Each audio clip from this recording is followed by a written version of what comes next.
reminder, this conference is being recorded. At this time, I would like to turn the conference over to Scott McLaughlin, Senior Vice President of Investor Relations. Please go ahead. Thank you, operator, and good morning.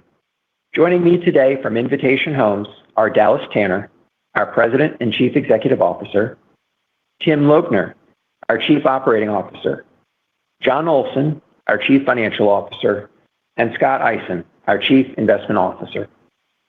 Following our prepared remarks, we'll open the line for questions from our covering sell-side analysts. During today's call, we may reference our first quarter 2026 earnings release and supplemental information. We issued this document yesterday afternoon after the market closed, and it is available on the investor relations section of our website at www.invh.com.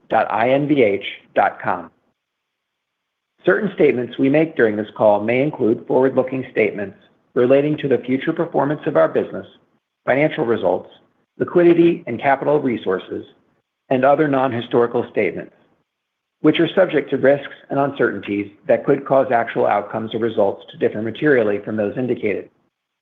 We describe some of these risks and uncertainties in our 2025 annual report on Form 10-K and other filings we make with the SEC from time to time. Except to the extent otherwise required by law, we do not update forward-looking statements and expressly disclaim any obligation to do so. We may also discuss certain non-GAAP financial measures during the call. You can find additional information regarding these non-GAAP measures, including reconciliations to the most comparable GAAP measures, in yesterday's earnings release. With that, I'll now turn the call over to Dallas Tanner. Go ahead, Dallas. Thank you, Scott. Good morning, everyone. Thanks for joining us. I want to start by thanking our associates for another quarter of strong execution in a dynamic environment, and our residents for continuing to choose Invitation Homes. We delivered first quarter results in line with our expectations, accelerated average occupancy to the mid-96% range, and entered April with improving leasing momentum.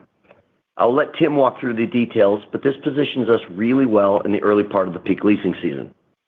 We are in the business of providing high-quality, professionally managed homes in neighborhoods where families want to live, and the value proposition for our residents has never been clearer. In our markets, leasing one of our homes saves residents on average almost $1,000 per month compared to owning, according to data from John Burns. That is not a temporary dislocation. It reflects higher mortgage rates, increased home prices, and the structural cost of homeownership. For millions of American families, leasing a single-family home is simply the most financially responsible housing choice. We are proud to be part of that solution, and we take that responsibility seriously. In recent months, I've spent a lot of time working with other industry leaders in Washington, D.C. to advocate on behalf of our industry and our residents. I've met frequently with policymakers at the White House, Treasury, and Capitol Hill on both sides of the aisle. Everyone is focused on the same objective of making housing more affordable in this country, and I'm encouraged by the constructive dialogue and confident we're moving in the right direction for our industry and the residents we serve. This responsibility shows up in everything we do. We maintain and improve almost 110,000 homes across 16 core markets. We create new housing supply through development and strategic partnerships, and we provide residents the flexibility, space, and access to school districts they want without the financial burdens of homeownership. For our residents, these are intentional housing choices, not stopgaps, and that is reflected in our strong retention rates and the length of time our residents choose to stay. Those resident behaviors underpin the resilience of our business. During periods of uncertainty, we tend to see residents stay longer, occupancy to remain stable, and cash flows hold up really well.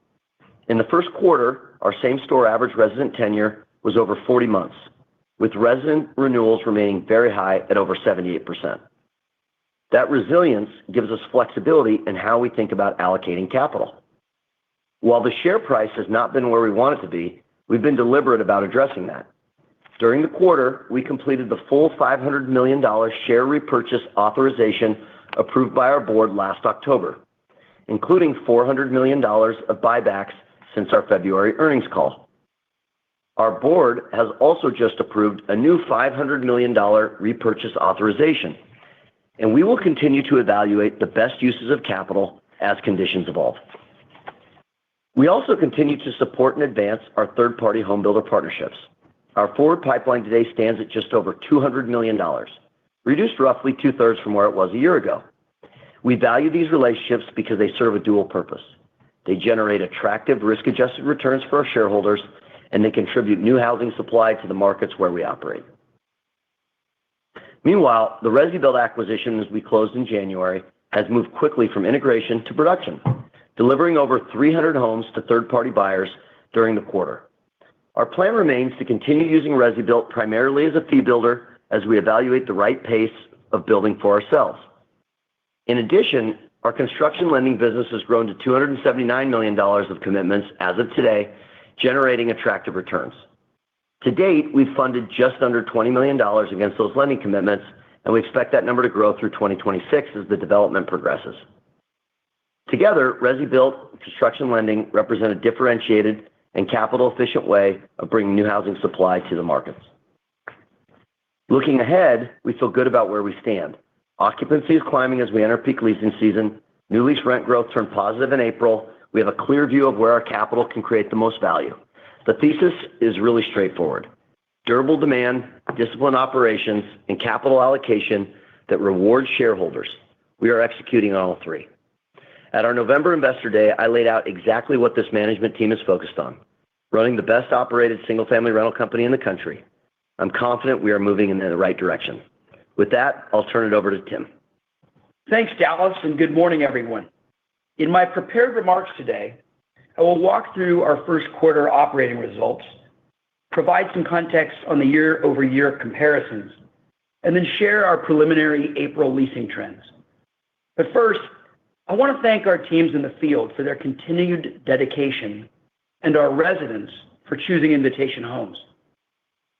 Starting with the headline numbers. Same-store core revenue grew 1.6% year-over-year. Core operating expenses grew 5.7%, and same-store NOI was down 0.3%. Regarding revenue, renewal rent growth was a healthy 3.7%, while new lease rent growth was negative 3.0%, resulting in a blended rent growth of 1.6%. New lease rent growth reflected elevated supply conditions that continued to weigh on pricing in a number of our markets during the quarter. The good news is that our West Coast and Midwest markets all held positive new lease rent growth. And as I will discuss in a moment, the picture improved considerably in April. Same-store occupancy averaged 96.3% for the quarter. While that's a strong result relative to historic norms, it reflects a normalization from the 97.2% occupancy we achieved in the first quarter of 2025. That 90 basis point year-over-year reduction created a comparable headwind to our same-store revenue growth this quarter. We've talked about this normalization during the last few quarters, and it has played out right where we expected and where we want to be as we head deeper into peak leasing season. Encouragingly, occupancy improved every month this year, moving from 96% at the start of the year to 97% by quarter end. Meanwhile, bad debt remained low and stable during the first quarter at 60 basis points, flat with a year ago, which speaks to the financial health of our resident base. That financial health shows up in other ways too. To date, over 160,000 residents have joined our no-cost positive credit reporting program through Isuzu, with the majority improving their average credit score by nearly 50 points since enrolling. Turning now to first quarter same-store expenses. The 5.7% year-over-year growth looks elevated relative to our full-year guidance, and the reason is straightforward. As you'll recall, the first quarter of 2025 expenses were unusually low due to a combination of factors, including abnormally mild weather that suppressed R&M costs and exceptionally low turnover. These factors created a tough year-over-year comparison. We expect the year-over-year expense comparisons to normalize as we move through the year, and our full-year expense guidance of 3% to 4% remains intact. On the broader supply picture, Third-party data tracking single-family for-lease listings across our key markets reflects continued moderation to date this year. While listings are still elevated year-over-year, the level has notably improved in recent months, which is consistent with what we are beginning to see in our own leasing activity. Which brings me to April, where the preliminary trends are encouraging. Average occupancy accelerated to 97.1%, up 80 basis points from first quarter. Renewal rent growth was in the low 3% range, and new lease rent growth returned to positive territory at just under 0.5%, or a 230 basis point acceleration from March. Together, this brought April blended rent growth to 2.3%. In summary, we came into this year knowing the first quarter comparisons would be challenging, and our teams executed well through them. Occupancy is climbing, new lease rent growth has turned positive, and the majority of peak leasing season is in front of us. We feel good about where we stand. With that, I'll turn it over to John. Thanks, Tim. Today, I'll start with our earnings results, then cover capital allocation, the balance sheet, and guidance. For the first quarter, core FFO per share was generally flat year-over-year, and AFFO per share was down 2.6%, consistent with our expectations. As Tim noted, the first quarter of 2025 was an exceptionally strong quarter. Occupancy was at a post-pandemic high, expense growth was notably low, and recurring capital expenditures came in below trend. While our performance was solid, our per-share metrics this quarter reflect that difficult comparison as anticipated. Additionally, I would note that the weighted average share count used in our per-share metrics for this quarter does not yet fully reflect the denominator impact of our robust share repurchase activity. Turning to capital allocation, as Dallas mentioned, we had an active quarter. We have achieved very strong traction with our disposition strategy. In Q1, we sold 483 wholly owned homes for $206 million, well ahead of our expectations. Sales prices and days on market continue to beat our underwriting, and we are achieving pro forma stabilized cap rates in the low fours. This strong momentum on dispositions enabled us to lean in confidently on share repurchases. In Q1, we repurchased approximately 17 million shares for roughly $439 million. Combined with share repurchases completed in the fourth quarter of 2025, we have fully utilized the $500 million authorization our board approved last October, retiring a total of over 19 million shares at an average price of $25.86. To put that in context, during the first quarter, our average sale price was $427,000 per home, and we bought back our stock at an implied price of $270,000 per home. With the original $500 million share repurchase authorization now fully complete, our board has approved a new $500 million repurchase authorization so that we may continue to have that tool in our toolkit. As always, we'll remain disciplined capital allocators, balancing liquidity and conservative balance sheet management with the opportunity to create value for our shareholders across the many levers available to us, including share repurchases. Moving now to our balance sheet, which remains in excellent shape. At quarter end, we had $1.3 billion in available liquidity through unrestricted cash and undrawn revolver capacity, while total indebtedness stood at approximately $8.9 billion, with no debt reaching final maturity before June 2027. Our net debt to adjusted EBITDA ratio was 5.6 times, well within our long-term target range of 5.5 to 6 times. That leverage profile, combined with 89.5% of our debt being fixed rate or swapped to fixed rate, and approximately 90% of our wholly owned homes unencumbered, leaves us well positioned to navigate the current environment. Turning now to guidance, we are maintaining the full-year outlook we provided in February. As I mentioned earlier, disposition volume is tracking ahead of our initial expectations, which accelerated our stock buyback pace, and our insurance renewal came in favorable relative to our assumptions. We view these as encouraging early reads, and we expect to have more to say once the majority of peak leasing season is behind us. In closing, The balance sheet is strong, the business is operating as expected, and we have the financial flexibility to keep doing what we said we would do: return capital to shareholders at these prices while maintaining the operational discipline that has defined how we manage this company. With that, operator, we're ready to begin the question and answer session. We will now begin the question and answer session. To ask a question, please press star then one on your telephone keypad. To withdraw your question, please press star then one again. If you are using a speakerphone, please pick up your handset before pressing the keys. In the interest of time, we ask that participants limit themselves to one question and then requeue by pressing star one to ask a follow-up question. One moment, please, while we poll for questions.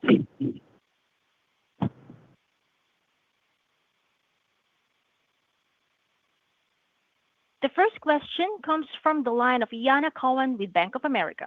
Your line is open. Thank you. Good morning, and congrats on the nice start to the year.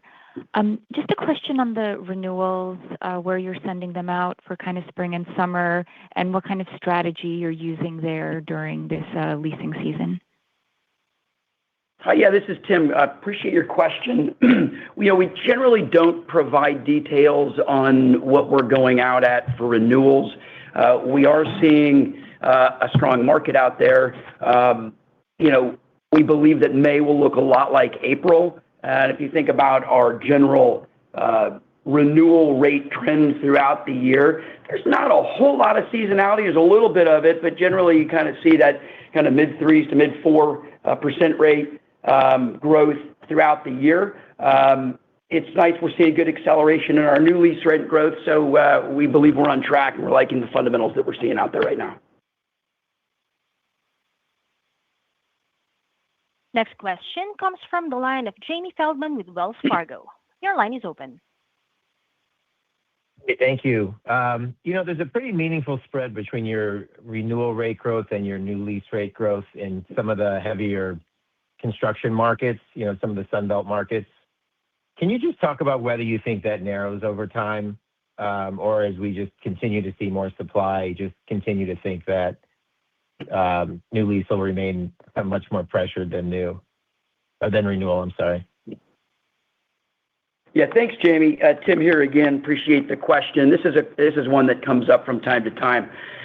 Look, spreads, generally speaking, tend to narrow as we work through our peak season, right? You see the renewal rates tend to stay flat, like I answered in the previous question, whereas the new lease growth, generally what you see is you see a trend upward from Q1 towards the end of Q2, essentially closes the gap. Look, there are some markets, to your point, where there is a little bit of outsized year-over-year growth. There are a number of contributing factors. Build-to-rent is one of them, but if you look at the data provided by outside folks that track build-to-rent deliveries, we feel good about peak deliveries being in the past, that volume or that inventory starting to come down. We've also seen over the last, call it 2 years, the mom-and-pop inventory has grown, but we're seeing that moderate really nicely as well.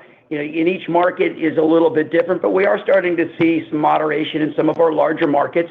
One thing on the supply side that I'll point out is that the year-over-year number at the start of the first quarter, it was large. We know that it's up year-over-year. A lot of outside people talking about this, a lot of ways of tracking it, but we've seen that number moderate over the course of Q1. So that year-over-year number is actually much smaller than it was in January. So we really like the fundamentals right now that we're seeing. We hope to continue to see that absorption of product out there across the markets as peak season continues. Next question comes from the line of Austin Wurschmidt with KeyBanc Capital Markets. Your line is open. Hey, good morning. Maybe Tim, going back to that last comment, around inventory. I mean, you've seen occupancy improve pretty significantly in recent months, but last year, that seasonal ramp seemed to peak a bit early. I guess just based on, leading indicators you're seeing and maybe just what's assumed in guidance, do you expect things will drop off similarly, or was last year more of an anomaly? And given, your comment about inventory improving a bit, does it feel a little bit better this year? Yeah, great question. We're cautiously optimistic about, as we head deeper into peak leasing season. No year is exactly the same as the prior year. What gives us confidence is, what we're seeing on the demand side. Look, demand in Q1 was generally quite healthy, although it's down from peak pandemic era demand. What we saw in our external funnel, we saw Google search, people asking about homes for rent. That was up slightly year over year. So that demand for single family residence is there.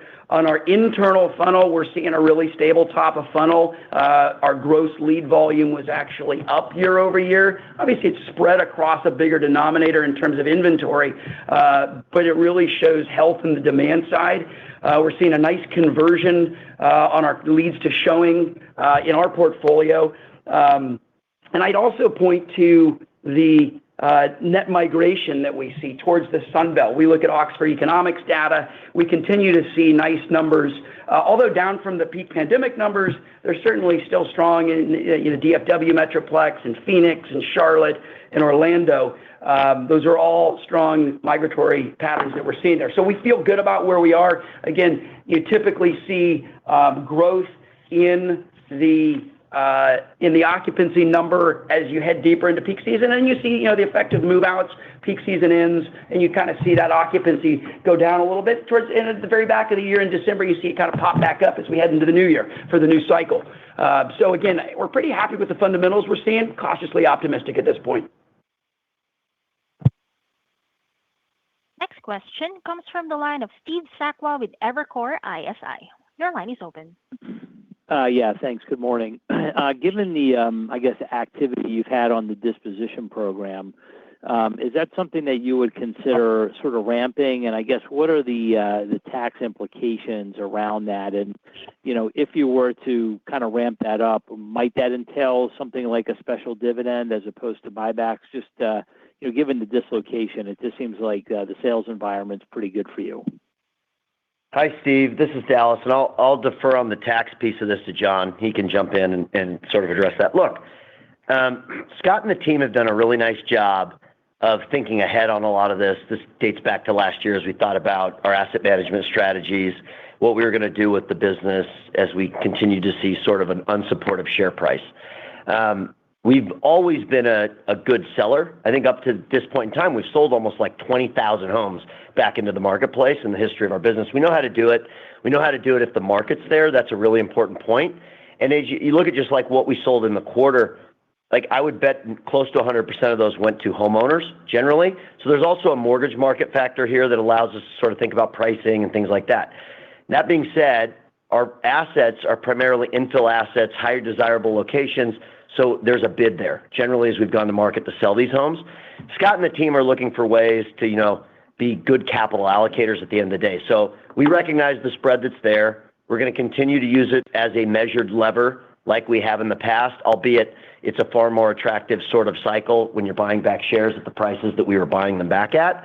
But it's a balanced approach. So we don't want to necessarily signal one way or the other. We're going to continue to watch it through Q2, look for opportunities to continue to recycle capital accretively, and then put that capital into whichever lever makes the most sense at the time. Could be buybacks, could be opportunities, things, et cetera. So I'll hand it over to John. Maybe John, you want to talk a little bit about tax? Yeah, Steve. I think if I'm understanding your question correctly, you're sort of asking whether tax is a governor.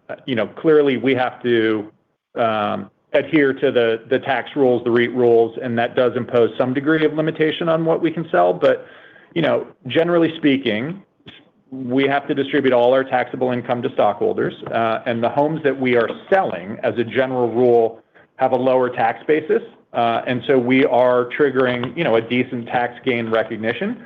I think that the real governor is the fact that we renew about 80% of our leases, and so the pool of homes available for sale at any given point in time is a pretty small subset of what we own. The great news is, as Dallas mentioned, we've had a lot of experience selling homes into the end user market. I think we're really quite good at that. And to the extent that market conditions allow us to, we'll continue to lean in. I think that's evidenced by the fact that, we are ahead of where we expected to be from a disposition perspective. and that has allowed us to lean in and be as aggressive as we were with share repurchases. Next question comes from the line of John Pawlowski with Green Street. Your line is open.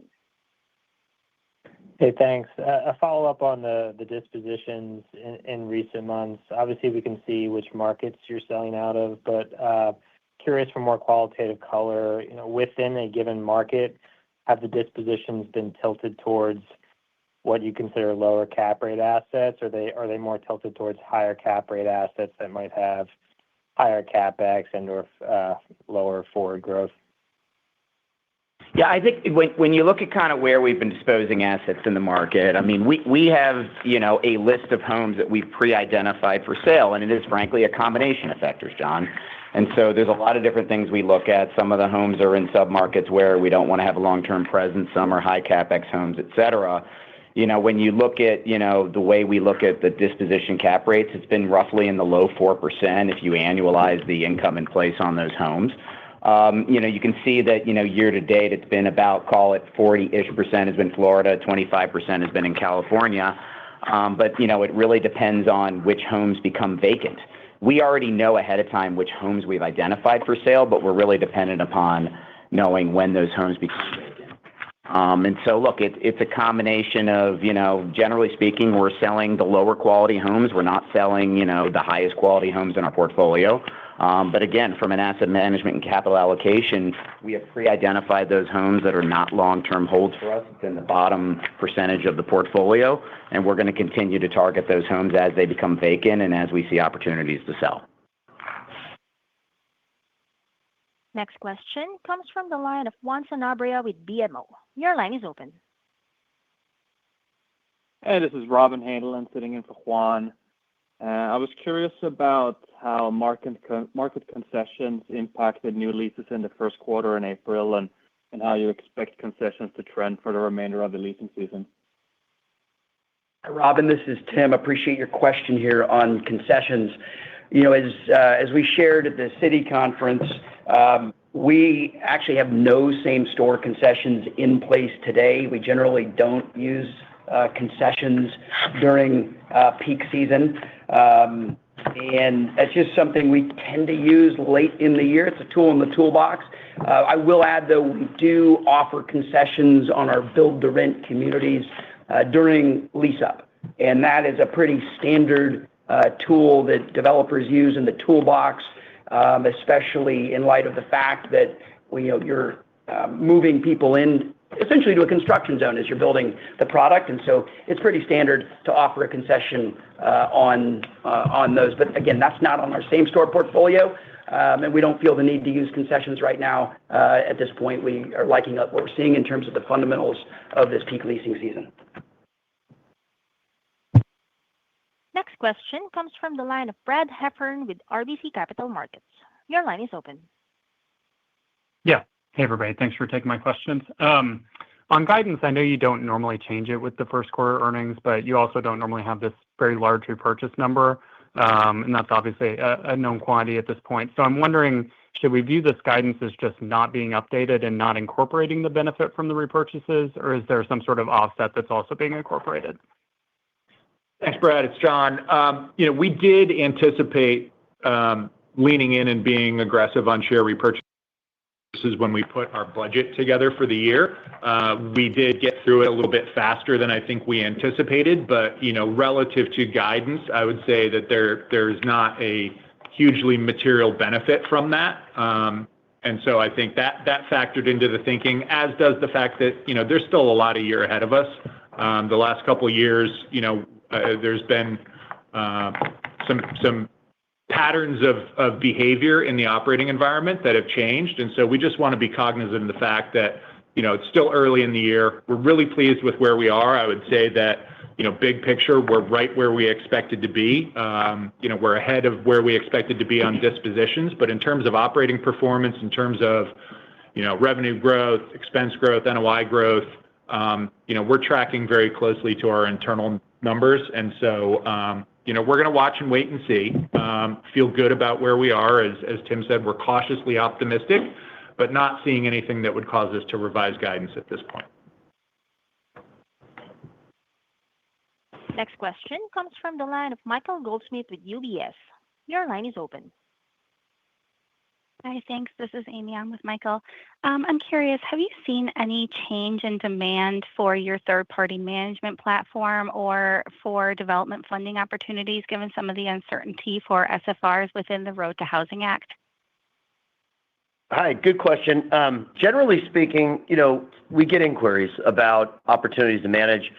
Like we've said in the past, we're highly selective about when, how, and who in terms of how we want to operate because we really just want to run our operating playbook, generally speaking, as a rule of thumb. That being said, there will be some noise that comes out of some of the legislative discussion that's been going on, and it certainly could create some opportunities.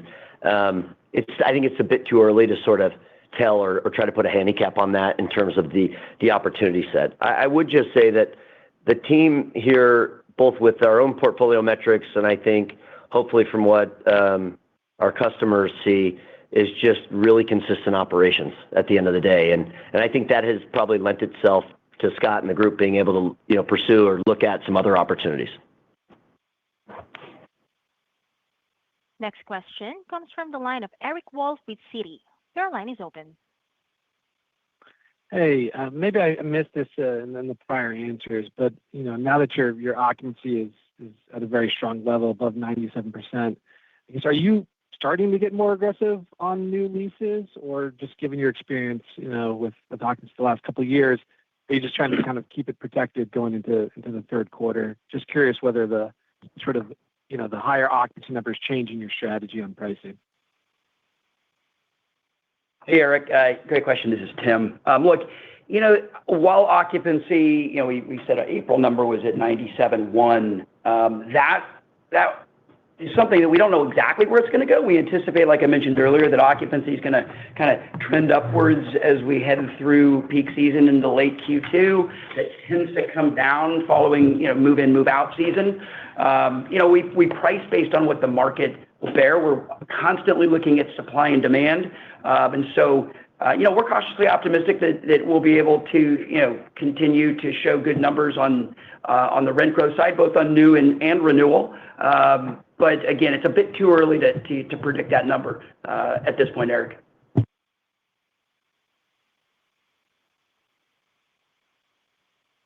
Next question comes from the line of Rich Hightower with Barclays. Your line is open. Hey, good morning, guys. Thanks for taking the question here. So I know last quarter you mentioned, vis-a-vis your conversations, this is, I guess, directed at Dallas, with policymakers and so forth. You expressed, some level of optimism about the talks. And obviously since then, I think the news flow has generally been, better, not worse for the single family industry. But maybe just update us on, the tone and the tenor and maybe some substance from those conversations. Do people seem to get it, some of the problematic elements of the legislation as it's currently, kind of been publicized? Just help us understand where we are in that. Yeah, happy to, provide some color as I can at this point. Look, it's been a very active quarter in terms of advocacy work, and we've obviously been on the front lines with some of our peers in spending a lot of time on the Hill. And as I shared in my opening remarks, to be candid, I think there's sort of two or three things that have come out of this process thus far. First is, I think policymakers and I think the media are much better educated as to what the industry does now versus maybe some of the taboo that has sort of been written about the industry for the last 10 years. I view that as an incredibly net positive. I thought the coverage has been fair. I think people are pointing out the fact that Invitation Homes, some of our peers, are adding a lot of new supply and creating services that people want. That's the first stop. I just think there's a better understood point in the marketplace about who we are and what it is that we do. The second piece that I would sort of say is that I have been totally impressed by the amount of collaborative conversation we've had on both sides of the aisle in Washington, D.C. And I would also share that we've had really good conversations with both the administration, Treasury, and elected officials that are trying to solve some of these housing supply issues. And I truly do believe that it's done in earnest, that people are trying to address the fact that we know we need more housing supply in the marketplace. That being said, the conversations are dynamic. I think people understand that you want to create regulatory framework that provides clarity to capital.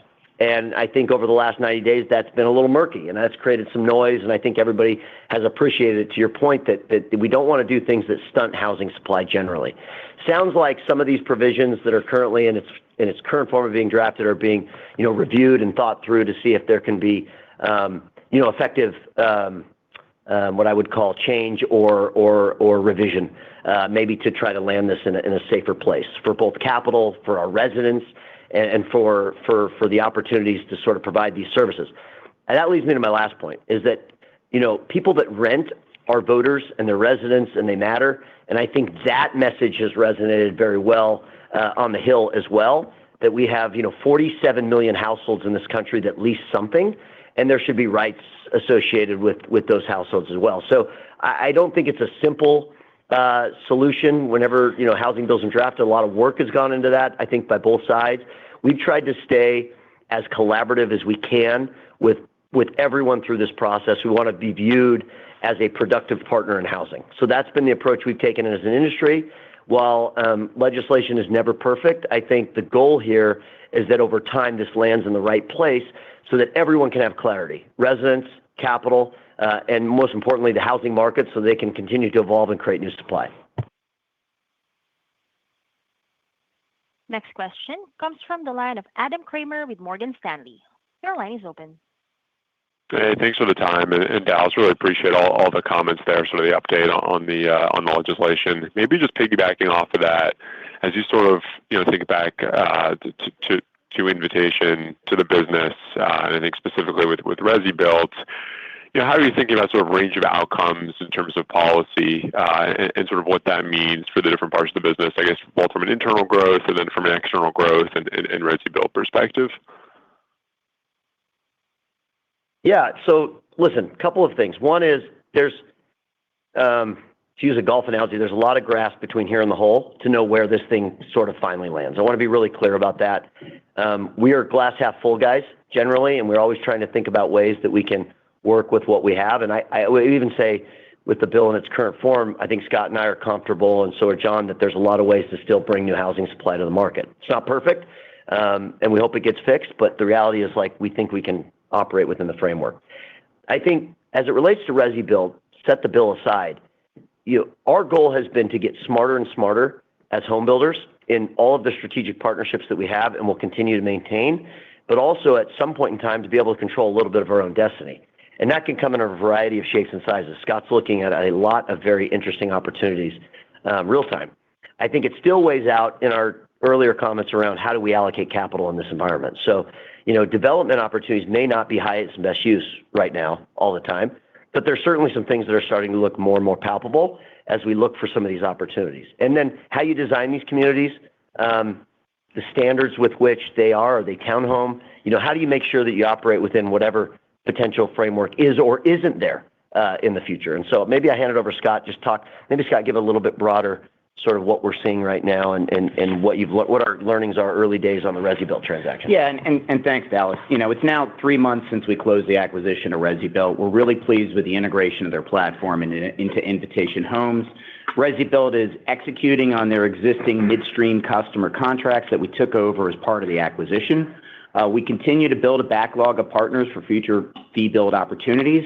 Obviously, some projects have been put on hold until we have further clarity with the legislation in Washington. But at the end of the day, we're evaluating new opportunities. We're taking our time. And as we originally said when we made the acquisition, we look to grow the fee build side of the business. We look to grow the side of the business that we'll build for our joint venture partners and eventually for ourselves. And so nothing's changed from that game plan. Next question comes from the line of Buck Horne with Raymond James. Your line is open. Well, thanks, everybody. My question has already been asked and answered. I appreciate that. Next question comes from the line of Jesse Lederman with Zelman & Associates. Your line is open. Hey, thanks for taking the question. Another one for Scott. Looks like the company pared back some of its forward purchase agreements during the quarter with 76 net cancellations. So I'd love if you can provide some color on the thought process behind that, because it seems like, if anything, overall industry fundamentals are improving. relative to kind of where you were 3 months ago when you had about 200 net additions. So is it fair to assume the pullback was driven by kind of incremental legislative uncertainty since then, or just would love to get your thoughts on that? I mean, look, thanks, Jesse. Good question. We've been following the signals we've seen in the capital markets in terms of our capital allocation strategy. Just as a reminder, we disclosed in the quarter that our current forward backlog is 556, which is around $200 million. This is down from almost 2,700 homes we had in the backlog at our peak in Q2 2024. And let's just as a reminder, Jesse, these homes that we have in the backlog, this is really the tail end of forward commitments that we had with the home builders where we started taking deliveries in 2025, and we're getting final deliveries over the next few quarters. And so we've really sort of dialed back on our acquisitions and forward commitments. We've really dialed up our dispositions. We've recognized the signals we've received in terms of our cost of capital and how we're allocating our capital. And so I think a lot of this is just driven by cost of capital and kind of where we go from there. So I think we're taking a cautious view of the market towards acquisitions at this point, and we'll see where we go from here, Jesse. Next question comes from the line of Jade Rahmani with KBW. Your line is open. Hi, thanks. This is Jason Section on for Jade. So in the higher for longer rate environment and with the regulatory uncertainty, have you seen any movement in pricing from sellers? And is that something that you lead into or kind of more just wait and see on the regulation front? Thanks. Hey, this is Dallas, and I'll also let Scott chime in on this one as well. Look, I mean, we've actually seen sort of overall supply in the resale market be pretty steady. We haven't seen much movement in cap rates. I mean, you've certainly seen some opportunities maybe on finished spec inventory where there might be some, call it interesting scattered sort of approaches. But I think with sort of the murky outlook for the last 90 days of where the market is, I think capital's being very cautious in terms of how to think about one-off purchasing or anything like that. Now, that being said, too, remember, the end user market is very mortgage market driven, generally speaking, especially if you're kind of in suburbs or tertiary outliers. We see less of that with our infill portfolios we talked about in our disposition program earlier. So we haven't seen a whole heck of a lot that seems all that compelling. Thanks. Next question comes from the line of John Pawlowski with Green Street. Your line is open. Thanks for taking the follow-up. John, a question on expenses. You mentioned insurance costs are trending favorably. Are there any other line items surprising positively or negatively as 2026 unfolds? Hey, John, thanks for the question. I would say not yet. On insurance, when we introduced guidance, we were sort of on the cusp of completing our renewal. At that time, our expectation was that the property renewal would be slightly favorable, but that it would be a materially harder renewal for general liability, workers' comp, auto, etc. I would say that outlook was directionally correct, but ultimately we were able to do slightly better on those non-property lines of coverage. The difference between the original midpoint we articulated and the updated midpoint in last night's release is a little less than $2 million. So ultimately not a hugely material change. As I noted earlier, I think at this stage of the year, things are tracking very closely to how we expected the early part of the year to unfold. But I would stress that it's still early, and so we're going to continue to watch expenses like a hawk. And our last question comes from the line of Michael Goldsmith with UBS. Your line is open. Hi, it's Amy. Thanks for the follow-up. With turnover ticking slightly higher over the last couple of quarters, we're wondering if you were seeing any changes in reason for move-out that could be driving this, or if it's just normalization off of the very low COVID era turnover levels. Hi, this is Dallas, and Tim, feel free to add any comment. Look, we've been for the last year about having 16 to 17% of our move-outs be part of a home purchase opportunity. That's been, I would call it, very consistent and a little bit low for the last 4 quarters. I would also say that we basically see like 25% of our move-outs are tied to some sort of a transition in life, like a moving event, trying a new schools, etc. Those numbers have been, for the last 4 quarters, incredibly consistent. Tim, you want to add anything? No, I think you covered it. Okay. Thanks for the question. This completes our question and answer session. I would now like to turn the conference back over to Dallas Tanner for any closing remarks. We want to thank everyone for their support. Thanks for being on the call today. Look forward to seeing people at upcoming conferences. Thank you. Ladies and gentlemen, that concludes today's call. Thank you all for joining in. You may now disconnect.